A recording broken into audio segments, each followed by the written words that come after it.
Саляму алейкум ва рахматуллахи ва баракатуху. Недавно пришел человек, который попросил прочитать молитву, дуа, чтобы он нашел работу.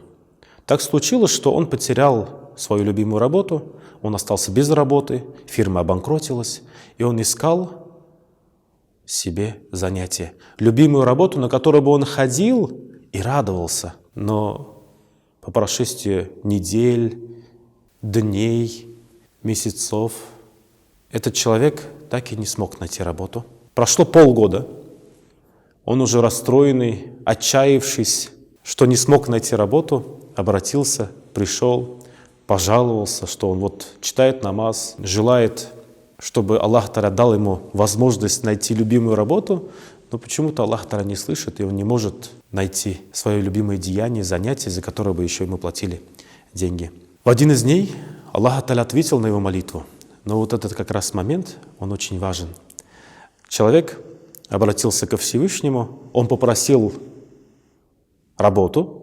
Мы часто думаем, что Аллах Та'аля ответит, как мы просили, так и Аллах Та'аля тут же вернул. Также ответил, также принял эту молитву. Но принятие молитвы у Всевышнего, оно немного отличается от наших планов, от нашего понимания, нашего видения. И вот наглядный пример. Он пришел в спортзал, позанимался, и когда уже собирался уходить, видит, что под шкафчиком что-то блестит. Нагнулся, подобрал, поднял, и он видит, это золотая цепь. Золотая цепь с толщиной с палец, не менее большой кулон, и он понимает, что эта цепочка, эта цепь с кулоном, она очень дорого стоит. Как раз очень много долгов, которые нужно перекрыть, нужны деньги семье. Он подумал, дай отнесу в ломбард. Отнесу в ломбард, сдам, получу деньги и закрою все свои долги. Закрою все свои долги, подумал он. Но тут же появился другой голос, голос совести.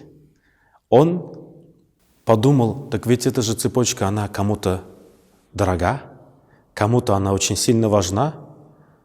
Дай-ка я лучше ее отнесу хозяину. Найду хозяина и передам ее ей.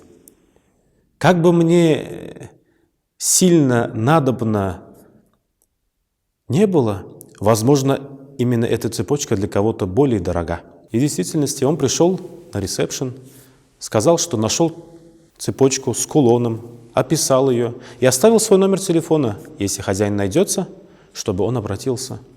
Не прошло и нескольких часов, ему позвонили, приехал хозяин, взял эту цепочку, поблагодарил его и сказал, что «А ты знаешь, сколько она стоит? Она стоит огромное количество денег». Вот эта цепочка, она действительно очень ценная. Он даже не мог себе представить, что цепочка, украшение может стоить настолько дорого. И хозяин, которому вернули его ценную вещь, его украшение, настолько обрадовался и был благодарен, что даже предложил ему работу. Работу, о которой он не мог и мечтать, о которой он просил, но он не знал, откуда она придет. Он не пошел на поводу у Нафса, он поступил правильно, и Аллах Та'аля таким образом ответил на его молитвы. Он сейчас работает у этого человека, радуется каждому дню и радуется, что поступил правильно. И таким образом Аллах Та'аля принимает молитвы.